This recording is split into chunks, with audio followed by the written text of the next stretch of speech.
பாடல் முதல் வரியிலேயே சிவபெருமான் அணிகலன்களை போற்றி, அடுத்த வரியில் வள்ளி சொல் இனிமையை போற்றி, வள்ளி பதம் பணியும் தனியா அதிமோக தயாபரனை போற்றி, மூன்றாம் வரியில் ராமாயண குறிப்பை சொல்லுகிறார். காலன் என்பவன் உயிரை எடுத்து போக வராமல் இருக்க மாட்டான். அவன் தர்மம் அது. ஆனால் குமரன் இரு காலை வழிபட்டால் ஒரு கால் நம்மை அந்த காலன் தொடமாட்டான் என்பது உறுதி. உடலில் இருந்து ஆன்மா பிரியும், ஆனால் அந்த ஆன்மா காலனிடம் சேராது. இறைவன் காலில் வழிபடுவதால் கால் அபயம் தந்துவிடும், நமக்கு காலபயம் இருக்காது. பாத கமலம் நமது பாதக மலத்தை அறுத்து இறைவனிடம் சேர்த்துவிடும், மறுபிறப்பு இருக்காது, மீண்டும் காலம் தேட வேண்டி வராது. காவடியாட்டம் சிறந்து விளங்கும் மாமரங்கள் சூழ்ந்துள்ள சுவாமி மலையில் தேவர்கள் சூழ குருநாதன் இருக்கிறார். காவடி ஆட்டத்தை சிறிது தரிசித்து பாடி ஆட பெருத்த பாருளீர் நீங்கள் வாருமே என்று அழைக்கிறோம்.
உடலற வாரி சுவரிட வேலை விடவல பெருமாளுக்கு அரோகரா.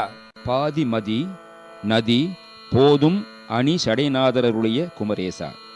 பாதிமதியையும் பெருச்சந்திரனையும் கங்கை ஆற்றையும் மலர்களையும் அணிந்துள்ள சடைப்பெருமான் சிவபெருமானுடைய குமரேசனே, பாகு கனிமொழி மாது குரமகள் பாதம் வருடைய மணவாளா. சர்க்கரை வெள்ளத்தையும் கனியையும் போன்ற மொழிகளை உடைய மாது குரமகள் வள்ளியின் பாதத்தை பிடித்து தடவும் மணவாளனே, காதும் ஒரு விழி காகம் உற அருள் மாயன் அரி திரு மருகோனே.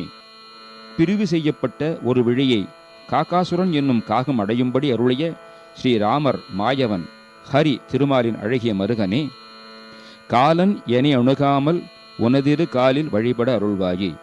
காலன் என்னை அணுகாத வகைக்கு உன்னுடைய 2 திருவடிகளிலே வழிபடும் புக்தியை எனக்கு அருள்வாயே.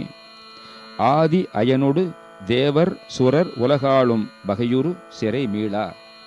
ஆதி பிரமனோடு தேவர் தேவலோகத்தை ஆளும்படி அவர்கள் இருந்த சிறை நின்றும் அவர்களை மீட்டு ஆடு மயிலினில் ஏறி அமரர்கள் சூழ வரும் இளையோனே. ஆடு மயிலினிலே ஏறி அமரர்கள் சூழ்ந்து வர வந்த இளையவனே, சூத மிகவளர் சோலைமருது சுவாமி மலைதனில் உறைவோனே. மாமரங்கள் அதிகமாக வளர்ந்துள்ள சோலைகள் பொருந்தியுள்ள சுவாமி மலையிலே உறைபவனே, சூரன் உடல் அற வாரி சுவரிட வேலை விடவல பெருமாளே. சூரன் உடல் துணிபட கடல் வற்றிப்போக வேலாயுதத்தை பிரயோகிக்கவல்ல பெருமாளே, காலன் என்னை அணுகாத வகைக்கு உன்னுடைய 2 திருவடிகளிலே வழிபடும் புக்தியை எனக்கு அருள்வாயாக. பஞ்சவடி வரும் வழியில் சித்திரகூடம் என்னும் இடத்திலே நிகழ்ந்து சொல்ல ஆசைப்படுகிறேன். தேவேந்திரனுக்கு ஜெயந்தா, மிதுசா, நீலம்பரா, ராஸ்பா, சித்திரகுப்தா என்று பல மகன்கள் உண்டு. தேவேந்திரனின் மனைவியான சசிதேவி என்பவள் மூலம் ஜெயந்தன் பிறந்தாலும் அவன் நல்ல குணங்களை கொண்டவன் அல்ல. பாவம், சசிதேவியோ நல்ல குணங்களை பெற்றவள். ஜெயந்தனால் பல கஷ்டங்களை இந்திரன் ஏற்க வேண்டியிருந்தது. ஜெயந்தன் தேவலோகத்தில் கேளிக்கைகளிலே மூழ்கி கிடப்பவன். ரதி ரம்பைகளின் ஆட்டங்களிலே மனதை மயக்கிக் கொண்டு நிற்பவன். பெண்களின் விஷயத்தில் தீய எண்ணம் கொண்டவன். தான் தேவேந்திரனின் மகன் என்பதனால் என்ன வேண்டுமானாலும் செய்யலாம் என்று நினைத்தவன். ஜெயந்தன் எப்படிப்பட்டவன் என்பதற்கு ஆத்யந்த ராமாயணத்தில் பல கதைகள் உள்ளன. ஜெயந்தன் காக்காய் பறவைகளை தன் ஆதிக்கத்திலே வைத்திருந்தான். ஒரு முறை வனவாசத்தில் இருந்த ராமர் சீதை இருவரும் சித்திரகூடம் எனும் இடத்திலே சென்று தங்கினார்கள். அப்பொழுது ஒரு நாள் ராமபிரான் களைப்படைந்து சீதா பிராட்டியின் மடியில் தலை வைத்து உறங்கிக் கொண்டிருந்தார். வெகு நாட்களாகவே சீதையின் அழகில் மயங்கி கிடந்த ஜெயந்தன் அந்த நேரம் பார்த்து ஒரு காக்கை உருக்கொண்டு சீதை ராமனின் முகத்தையே பார்த்து கொண்டிருந்தவாறு அமர்ந்து கொண்டிருந்த பொழுது அவள் தோளில் வந்து அமர்ந்து கொண்டு அவள் மார்பை தனது அழகால் சீண்டினான். திடீர் என நிகழ்ந்த அந்த சம்பவத்தை பார்த்து சீதை பயந்து போய் அலறினாள். அவளுடைய அலறலை கேட்டு விழித்த ராமன் அவள் தோளில் அமர்ந்து இருந்த காக்கை பறந்து செல்வதைக் கண்டு அதன் மீது ஒரு தர்பை புல்லை அஸ்திரமாக ஏவினார். அது தன்னை துரத்துவதைக் கண்ட ஜெயந்தன் உலகம் முழுவதையும் சுற்றி அனைத்து கடவுளிடமும் தஞ்சமடைந்தான்.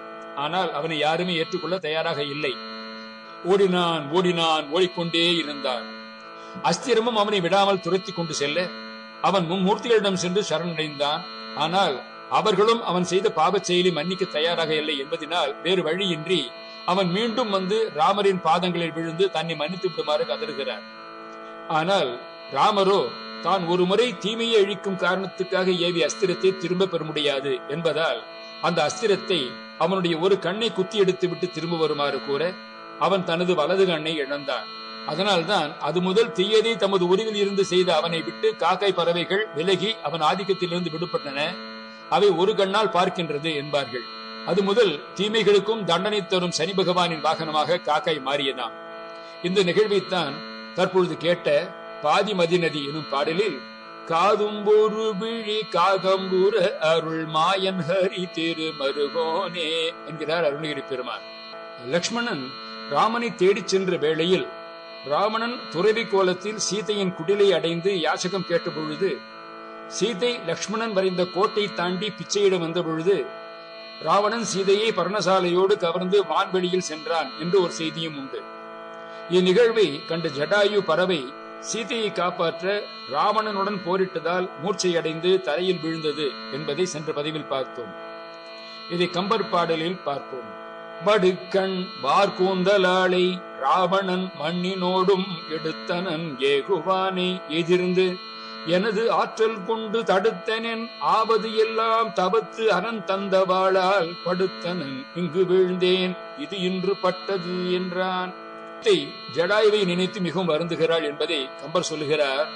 வன் துணை உளன் என வந்த மன்னனும் பொன்றினன் எனக்கு இனி புகழ் ஏன் இன் துணை பிரிந்து இரிந்து இன்னல் எய்திய அன்றில் அம்படை என அரற்றினாளரோ.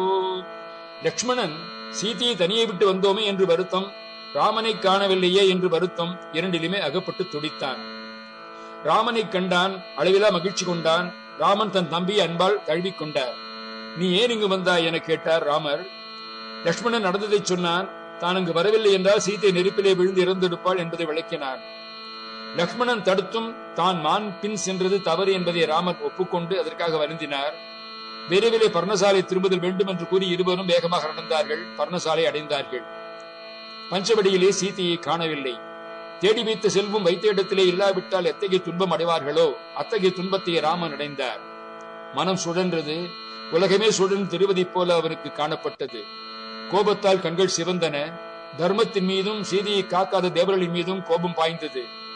தேரினுடைய சக்கரங்கள் பூமியிலே பதிந்து இருப்பதை பார்த்தார்கள். சீதையை தொடுவதற்கு அஞ்சி அவள் இருந்த நிலத்தை அடியோடு பெயர்த்து கொண்டு போனதையும் அறிந்தார்கள். சீதையை கவர்ந்தவன் வெகு தூரம் செல்வதற்கு முன் அவனை தொடர்ந்து செல்வோம் என்று ராமர் கூற தேர்ச்சுவடுகள் வழி சென்றார்கள். ஒரு இடத்திலே அச்சுவடுகள் நின்று விட்டன. ஆகாய வழியே சென்றிருக்க வேண்டும் என்பதை அறிந்தார்கள். அம்பு தாக்க முடியாத தூரத்திற்கு சென்றிருக்க வேண்டும் என்று முடிவு செய்தார்கள். 2 யோசனை தூரம் நடந்து சென்றனர். வீணையின் சித்திரம் வரையப்பெற்ற துகில் கொடி ஒன்று நிலத்தில் கிடப்பதை பார்த்தனர். அந்த கொடி ஜடாயுவின் மூக்கால் தான் அறுபட்டு இருக்க வேண்டும் என்று உணர்ந்தார்கள். மேலும் தொடர்ந்து சென்றனர். வலிமையான ஒரு வில்லை கண்டனர். அதுவும் ஜடாயுவால் கடிக்கப்பட்டிருக்கிறது என்று முடிவு செய்தார்கள். பெரிய சூலம் ஒன்றையும் அம்பரா துணிகள் 2ஐயும் கண்டார்கள். ராவணன் மார்பில் இருந்த ஜடாயு பிடித்த கவசம் சிதைந்து கிடந்ததை கண்டார்கள். குதிரைகள் விழுந்து கிடந்ததையும் தேர்ப்பாகன் மடிந்து கிடந்ததையும் கண்டனர்.